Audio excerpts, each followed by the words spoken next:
Hi there, Nick Towell. I'm from Tasmania, the potential pilot for tobacco-free generation. Part of a large coalition supporting it, along with Margaret Chan, supporter. But one of the challenges, our government has breached Article 5.3.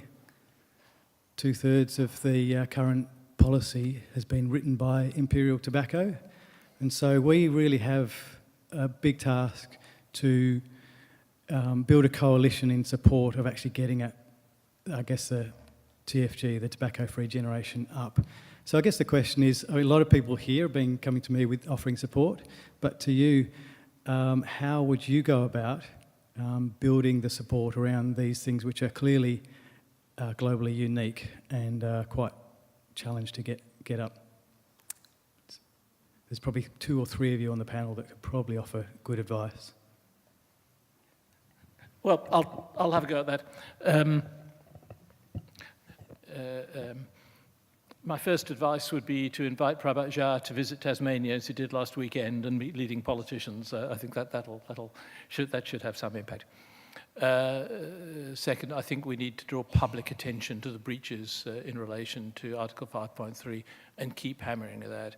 Because if an Australian government is in breach of Article 5.3, that means Australia is in breach of Article 5.3. And we've had bipartisan support for tobacco control and in particular for the FCTC. So I think it has to be it is the full glare of publicity that needs to be placed on them, and nationally as well as locally. Politicians don't like to be embarrassed. They don't like to feel that they're breaching international agreements, and it certainly is not good publicity for politicians to be playing with the tobacco industry. So I'd be giving it absolutely as much publicity as you can.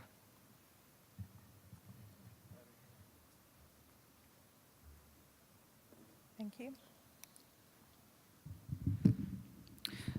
Diane Feingood, Simon Fraser, University, Canada. So one of the positives in Canada is we do have a Minister of Health who's a physician and who's actually interested in tobacco control, and there was recently a national forum for tobacco control. The panel has talked a lot about and alluded to the importance of deeply held beliefs in retaining sort of smoking. So Colin pointed that we haven't reached that antisocial paradigm yet in the Pacific. And I was at this meeting, and one of the anecdotal things that was said to me, it seems a very powerful paradigm which may be challenging to address. So in Indigenous communities in Canada, there's still pretty high rates of smoking, as I suspect there probably are in Australia as well. And somebody pointed out that in some Indigenous communities, tobacco is seen as a form of harm reduction because it's less harmful than alcohol. So how are we going to work with that kind of a paradigm to change smoking behavior? Because that's a pretty tough one to work with, I think.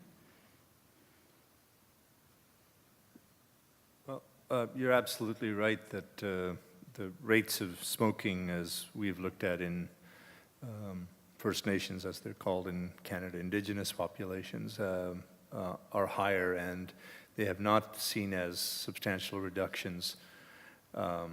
Certainly in the US has been achieved in other populations in tobacco-to mortality.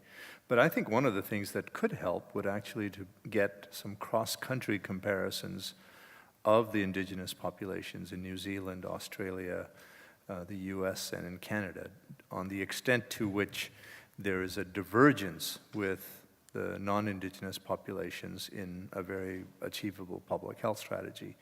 At the heart of that, as you well know, would be to try to generate support from within the community for doing more things on tobacco. Now, the other dynamic that's peculiar to Canada, but is worth sharing, is at least some of the Indigenous reserves and the Natives reserves in Ontario cross the border and were a conduit for the tobacco industry funded smuggling. So that is the dynamic. But there are practical solutions. The former Premier of Manitoba had a very simple solution for how to get rid of tax-free sales on the reserves. And what they said was, you pay the tax up front, but keep tabs, and at the end of the year, we'll refund you that entire amount plus a premium. So effectively, that was distributing money from the smoker to the community. So there are innovations that are possible. I think we need the same principles. We need indigenous-led research, and we need to focus on the same issues, generating demand for a leading cause of avoidable mortality in those communities. And that applies, I think, to all 4 countries. Just to add, I am aware in New Zealand, some of the indigenous programs already show benefit. Smoking Not Our Future, for example, in indigenous communities there, and there might be someone here who knows more about it, have shown remarkable reduction in smoking in Māori young people. For us in the Pacific, it's a little bit more complicated, of course, because some of these communities, tobacco is incorporated into gifting as part of cultural practices.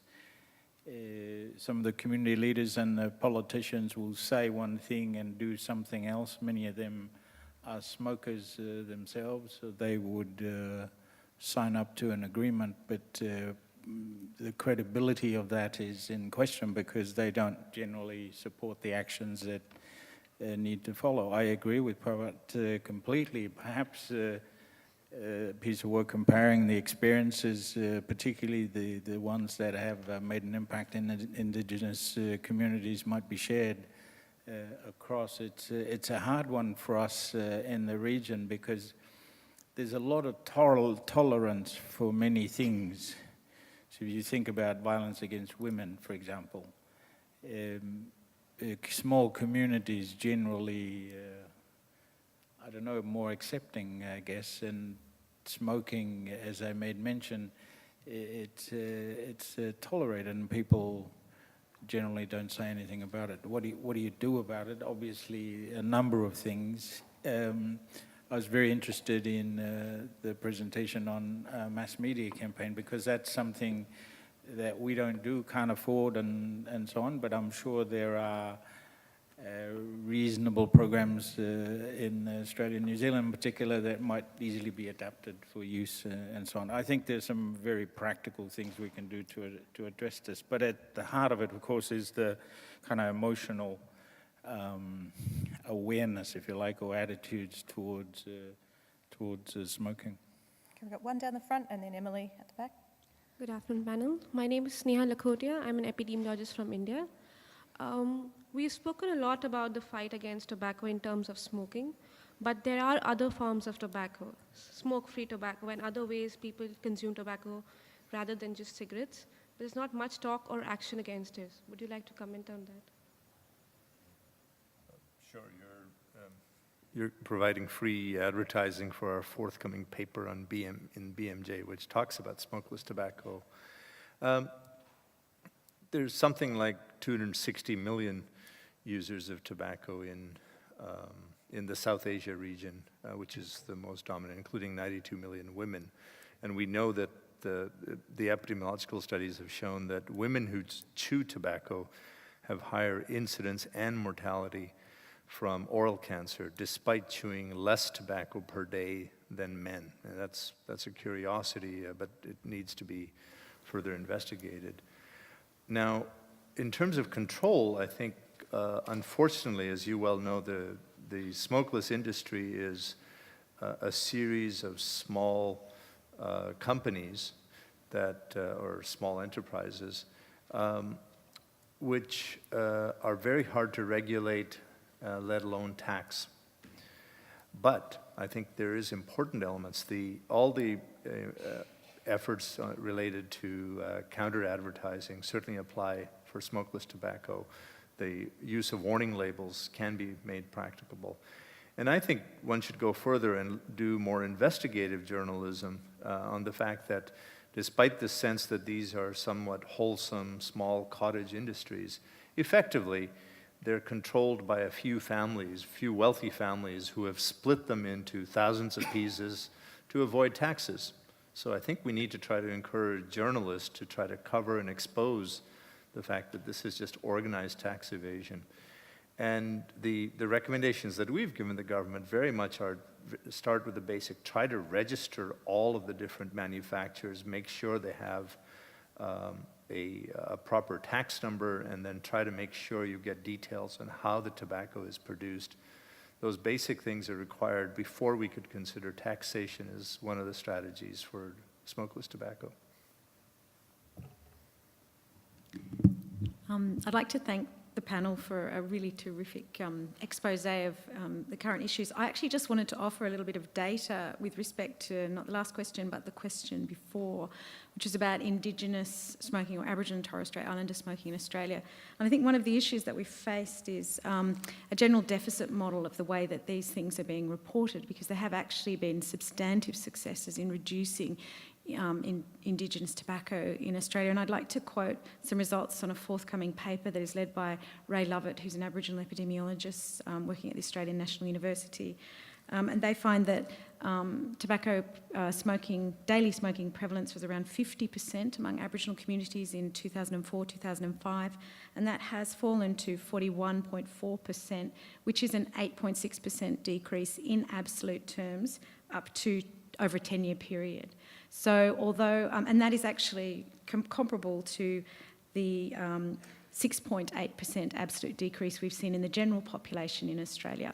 And I think because people have tended to report on relative decreases rather than absolute decreases, there's been this concern about things moving slowly, but in fact those decreases are comparable, and Australia is being held up as an international world leader in tobacco control, but the control within Aboriginal communities is not being framed in the same way.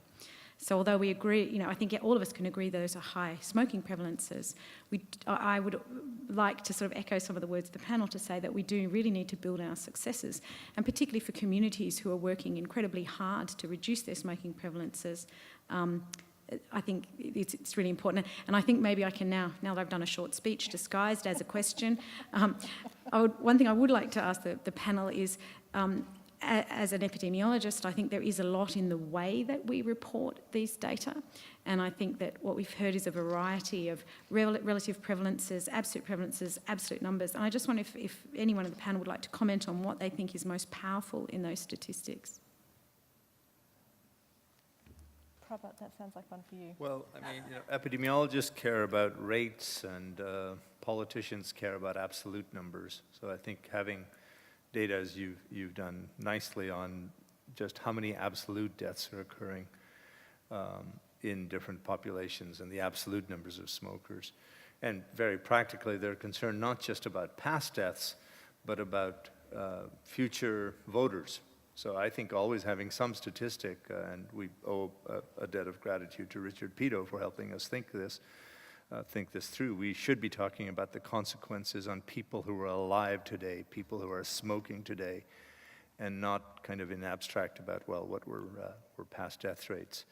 And I think if we do that, we can communicate epidemiological data, powerful data, much better to politicians. Martin first, perhaps, Mark?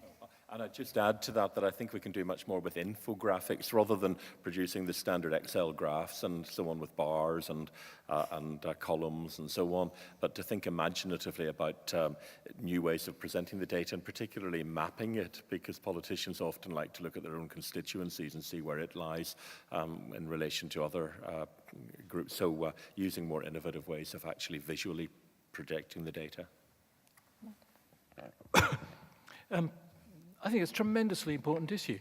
Theme, the way that epidemiologists can present data. Donkeys years ago, I talked about what I call creative epidemiology, which some people translated as making up the numbers, which wasn't what I meant. It was about doing the kind of thing that Richard Pito has done, that Konrad Jamrzyk and Darcy Holman and others have done, which is to keep finding new ways of presenting the data that you have, because for you, or as a scientist, you publish a paper in a journal and that's it. But there are always new ways of presenting the data that will have an impact on politicians. It can be you can break it up into various ways. You can talk about projections and what will be happening in the years ahead. As Martin said, you can talk about local data, what's going to be happening in your electorate. And the first time that we did that, I think, was in, heaven help us, in Scotland in 1981, the Scottish epidemic, where we looked at, first time we looked at smoking mortality by electorate. So there is a raft, I think, of new ways in which the data can be presented, and that's what we need from epidemiologists.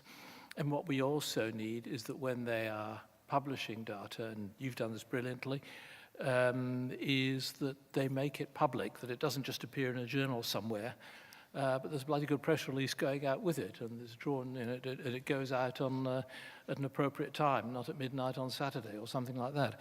So I think for epidemiologists, it's just keep coming up with new ways, come up with new data, but also come up with new ways of presenting the data that we have that will impact on politicians and media. Thank you. My name is Robert Beaglehall from New Zealand. I'd like to thank the panel for their stimulating contributions, and from which I take lots of optimism. My question for the panel is, do you see a scope for reformulation of combustible tobacco in the sense of removing menthol flavouring, sugar, and perhaps reducing nicotine content? And perhaps Melanie, you might want to start. Sounds like a setup. Not at all. Yeah, I mean, I think at some point we do have to get to the stage of regulating the product itself. And I mean, we can do something about menthol now. We don't have to wait. Many other countries have done that already. You know, I think that we're probably suffering some regulatory chill at the moment here until after the WTO ruling is in. But for me, you know, I think that is part of the future. The path we have to go down. We have to do something about filter venting.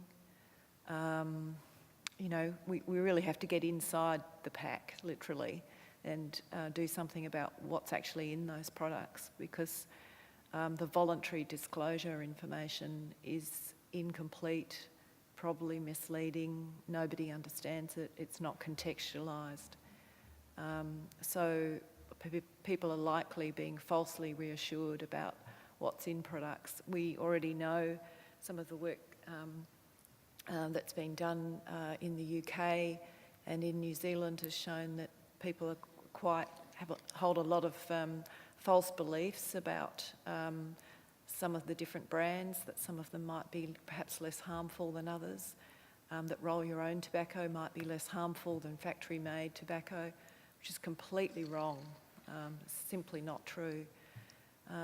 People think that filter-vented cigarettes, they taste lighter and smoother, and mentholated cigarettes taste smoother. Those products are just as likely to kill you as all the others. So I mean, for communication issues, that's a big issue for the future, how we actually address that. But the underlying issue is actually doing something about the product and really, you know, regulating what's part of it. Martin, I think you wanted to... Well, as you know, in Europe we do have the Tobacco Products Directive, and it's not as, I mean, we would have liked it to have moved faster, but menthol will be removed by, I think, 2020. I think a more interesting argument is to whether we should be looking at the nicotine content of cigarettes. And, you know, we discussed it the other day, Robert, there is some evidence that might suggest that by taking the nicotine out of cigarettes, you might actually make them a lot less attractive. I think it's worth looking at and thinking about whether we want to progressively reduce that, because I think we are now getting into a situation where the industry is moving into the marketing of nicotine rather than tobacco, with a lot of problems potentially connected with that. Hi, my name's Doug Tutt. I'm a somewhat retired Director of Health Promotion from New South Wales. I just wanted to suggest that we shouldn't be too self-congratulatory in Australia about our successes. Somebody before was talking about that. Because in many ways I feel a little bit like we might have stalled on tobacco control in Australia when we look at our figures. and we're not advancing as quickly as what we did. And I would also suggest that if I was a tobacco company executive, I'd wake up every morning blessing obesity, because it is a big enough health problem to have lots of us worried about, and it's not tobacco. Over the years, I think we've gone from, we used to call it, when I started, we used to call it anti-smoking type stuff, concentrating on the smoker. We became much more sensible and concentrated on the product and calling it tobacco control. Is it time now that we're courageous enough to move on and as public health people and talk about tobacco elimination?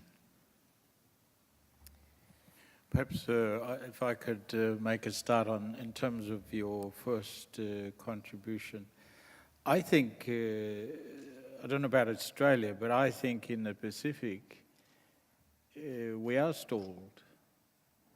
There was a hive of activity around the FCTC process, and immediately after that, when countries were getting legislation in place and so on, but somehow I think we might have taken the eye off the ball. And as I made mention in my brief presentation, I think we're stalled. And somehow we've got to re-energize this whole activity, at least in our part of the world. Your reference to obesity is right, because I think somehow when you concentrate your limited resources on one problem, you take your eye off the ball on the other one, and it does set you back. So it's an issue that has enormous interest to us, because these things are challenging in their own right, and there's some crossovers, as you know, in terms of how we might communicate them. Elimination, I guess that's the ultimate objective, but I think for us anyway, we're a long way away from that. And I think, as I said earlier on, we've got to re-energize the work and to seek a renewed interest from governments. We have a very lethargic or non-existent civil society sector on this issue. So it's not as if we can rely on them. We have to push ahead with what we have. I think Mel had something on. Yeah, I think in most countries it's never a path of linear progress in tobacco control. It seems to me that you often take 2 steps forward and then you're dealing with the 1 step back that has been delivered to you. So, you know, Australia, while we've done well with plain packaging and getting to, you know, large tax increases and things like that, I think we're probably experiencing the 1 step back at the moment, which is the tobacco industry working very, very hard to undermine some of the tax increases that we have seen and are destined to happen in the future, by using various price discounting strategies, by pricing roll your own much cheaper than factory made, and people moving to roll your own tobacco. You know, the tobacco industry is exploiting everything it possibly can, pushing back against plain packaging, falsely reassuring smokers about particular brands that they imply are less harmful and so forth. So it's like a many-headed hydra that you're dealing with, that mythical creature with many snake heads, and you cut one head off and all the others come at you, and the one that you've cut off grows back. So I don't feel like there's any sense that we might be resting on our laurels here. I feel that we are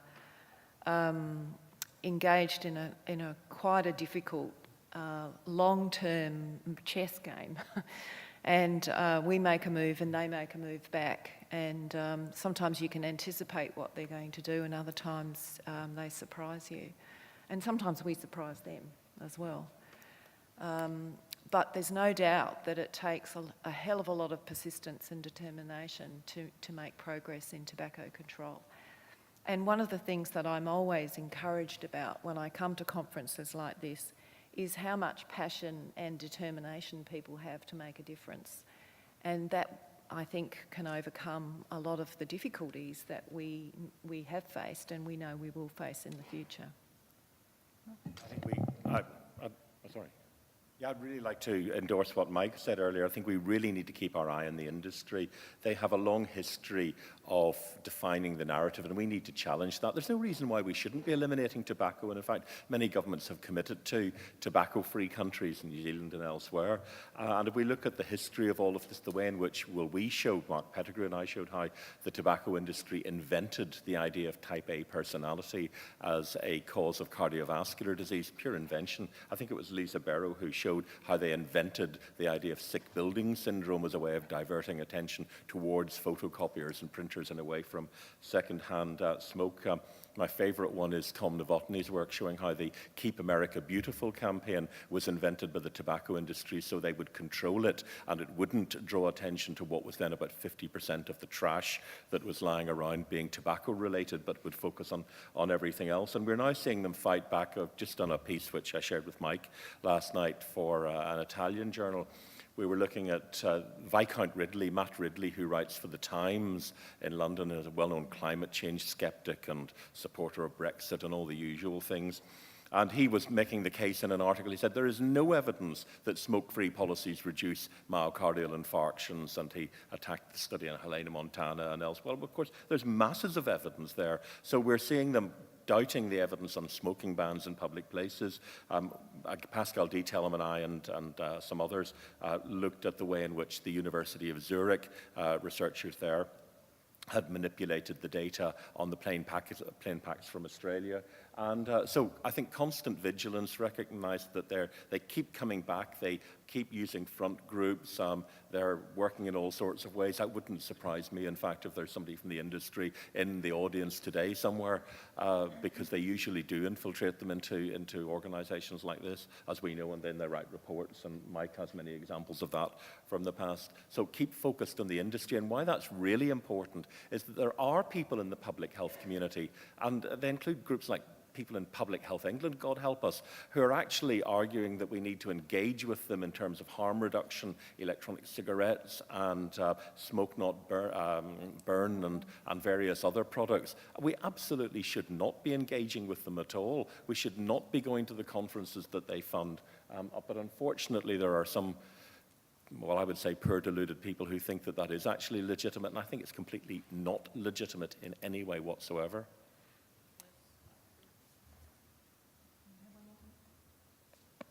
Yeah. I mean, look, I never know whether the glass is half full or half empty. And sure, we've made, I think there's enough coming through from here that I think we're all pretty much in the same, presenting the same approach, that sure, we've made progress despite extraordinary opposition, and sure, we should celebrate some of that progress, and sure, it's happening in areas that people don't often talk about, and Emily, you gave a good example there, but the problem's there, and it's still with us, and it's still massive, and it's where and so of course we failed.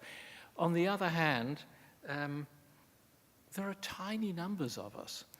I was trying to point out this morning how few people there are who are actually involved in full-on body and soul campaigning. And I can think of on tobacco, I can think of very few. It's all in addition to the day job. It's, it's getting the research grants and doing this and doing that. And then advocacy in the remaining 4 hours of the 24. It's people who are working in organizations running programs. There's no funding for advocacy. And yet that's what ultimately can make a heap of difference. So, yeah, half full, half empty, I don't know. But we absolutely have to keep at it. Mel, I just want to make a couple of side comments. Mel said it's a bit like a chess game, I think it was. And I have a personal slight frustration with the term endgame that I hear being used occasionally, because I'm a chess player. And I know a few things about the endgame. I know that it's always the longest part of the game. And I also know that you can win and you can draw and you can lose. And I think the end game is altogether the wrong term. Should we be talking about elimination? Of course, that's a long-term goal. But somebody else, somebody else talked about noble targets. And, you know, they're great. I see countries saying we'll get to such and such by whenever. And for some of them, it's just baloney. I mean, there's not a chance that they're going to get there. Do you remember we were going to have in this country no child will live in poverty by, when was it going to be, 2000 or something? And we're health for all by this and that. And then we had the MDGs and so on. So I think we've got to be a bit realistic in our targets. Of course, we should have some aspirational targets. Let's set some realistic targets too and see if we can get to those. And coming back to the question about epidemiology, let's have our epidemiologists tell us what can be achieved in human terms, in numbers, in terms of mortality and so on, if we get to those targets. Can I have one very brief? We've got a couple of people waiting very patiently. Just a quick comment on targets, and I draw from Richard Dahl's experience. When he first got the results of the British doctor study, he published them in the British Medical Journal, and the doctors would come home, read the journal, and say, my goodness, this is killing not just patients, but it's killing us. And many of them quit. But if you look at the last round that Richard Dahl reported on, still 5% of UK doctors, obviously very educated, directly involved in studies on themselves that showed the excess mortality, 5% continued to smoke. So is that a plausible goal that we could get in terms of a prevalence? Possibly. And I believe the Canadian government is thinking about a quantification of a goal along that lines. And I favor that because it's more realistic and you can try to think about what can you work backwards to achieve that level of prevalence. And it, rather than thinking about elimination, because it's very different than trying to eliminate yellow fever or measles. It involves very different sets of public health strategies and public support for those. But I think a 5% goal would be a plausible one. Okay. Gentleman down here. Peter Trabilko from the University of New South Wales, and who have the honour to be a life member of the Public Health Association of Australia. Firstly, thank you all very much indeed for a most entertaining and informative exchange of ideas. Very valuable. Nobody has mentioned morbidity at all, only mortality. And could I think as an image that might start getting through to some other people, the older person with emphysema on perpetual oxygen supply, almost immobile? That would be a nice image to have instead of a sporting country. I'm not sure about that. Now, I want to join with Mike Daub because he knows what I'm going to talk about. I've suggested quite seriously that we tell the tobacco companies that they have exactly 3 years to stop selling cigarettes that have any nicotine in them at all. And we have an act in Australia, and you probably do everywhere else. Nicotine is a poison. It's listed, it's one of the most dangerous poisons known to human beings. Agatha Christie made a fortune out of poisoning people with nicotine, and it's still possible. So they're selling not something that is legally available, they're selling poison. And that should be a sufficient reason for stopping them. And I don't see any reason for not saying, you've got 2 years to either get rid of the nicotine out of the cigarettes or close down and go away. Thank you. Mike, do you want to briefly? Look, Peter, first of all, I applaud all the work you've done in public health over many, many years. It's just great to see you here. Second, my friend, colleague Kingsley Faulkner, who was president of the Australasian College of Surgeons, has said something similar. He's been a bit more generous. He said that there should be something like a 10-year period, and there are comparisons with Hong Kong. If you'd said to them, you'll hook up with China in 5 years, would have been impossible, but give it a longer-term perspective, and it was sort of accepted. So I think we should be looking at all these options. I think there really are some options to look at, and we should test them in the political market. Yeah, Pascal Dietelman and I did write a paper on that a number of years ago, and in fact, the hook that we put it onto was, if you remember the massacre at Utøya in Oslo, and Anders Breivik was searching on the internet for a poison that could be put into the heads of dum-dum bullets, and he found that nicotine was the most effective poison because it was relatively heat stable, and you could buy it easily, and it was incredibly toxic when you use it in that way. I mean, he didn't do it in the end, but yeah, you're right, it is a poison. Even in much lower doses, we're now recognizing much more its impact on tumor spread, not causing cancers, but on angiogenesis, and so on, its impact on the developing brain. And it keeps coming back to my point about nicotine being not as safe as people often think. I think we've got probably 2 more questions. Hi, thank you. Yael Barziv, I'm a public health physician from Israel and currently a PhD student here in Australia.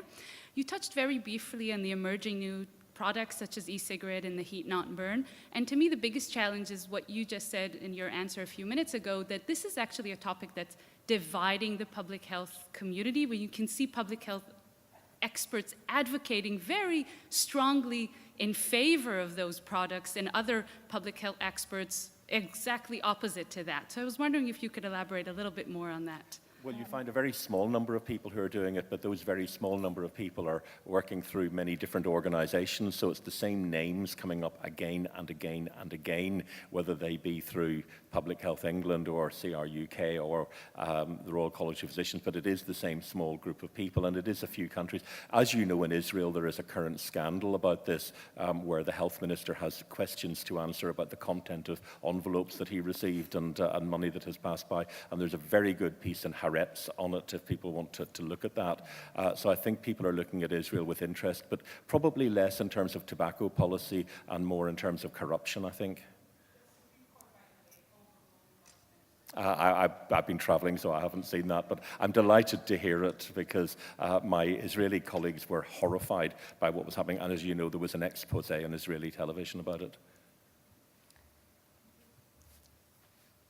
Hello, Jenna from Central Australia. Having worked previously in the Pacific, I just wanted to touch more on your comment, Colin, about the stalling of activities. And please correct me if I'm wrong, but I was under the impression that Tonga last year just launched a mass media campaign in tobacco. They also launched a quit line, and we're looking at also M-Health activities. I'm just interested as to why you aren't celebrating this success, or whether there's been an evaluation that's shown that this wasn't successful. One sparrow doesn't make it spring is an expression. Tonga has done a number of things in NCD around fresh fruit, taking taxes off that and distributing seedlings to farmers. I mean, they're the poster boy or the poster girl in our region. But it doesn't make for a coherent, consolidated, determined approach across the region is the point I'm making. And this is our challenge. We get busy around something and then something else comes along and everybody moves on to that. And it's an assessment. It's my impression compared to where we were. There was a lot of activity and good intentions, but it seems to have slowed down. I note the point that Melanie made, that I guess that this is, instead of 1 back, we're 3 back, 2 forwards. So it's an assessment of overall where we are and where we need to be. I gave you the tobacco-free goal, which I think is commendable. That's a less than 5% prevalence, by the way. But there isn't a lot of activity that one would expect that helped to drive us to get to where we are. After all, it's not going to happen without a determined effort. We've heard a lot about the activities of the tobacco industry. So my definition of stalling is simply that. We are not doing as much, or we are not as determined as we need to be given the size of the problem that we're facing. Okay, so I think Mike had originally suggested that I put some notes together to draw the session to an end, but it's been so far-reaching I'm not even going to try. But I thought I'd close the session perhaps with one final thought. I mentioned at the start that one of the constants from 2005 has been the industry that's going to stop at nothing to change this. But I think it's important to recognise there's another constant in the war, and that's the people like you in the room, or like us in the room, who are working to protect public health. So I think we've got to take home with us the idea that we're smarter, we're more innovative, we're more passionate, we're more determined. We perhaps need to be more ruthless. We perhaps need to be more vigilant. We need to bring out our inner warriors to tackle the Hydra, as Mel puts it. But I think it's important to remember that the people, not profit, that's who's giving us strength. And I think no matter the size or the number of the challenges, we will not give up the fight. So on that note, could I please ask you to thank Martin McKee, Colin Dukatonga, Prabhat Jha, Melanie Wakefield and Mike Daub.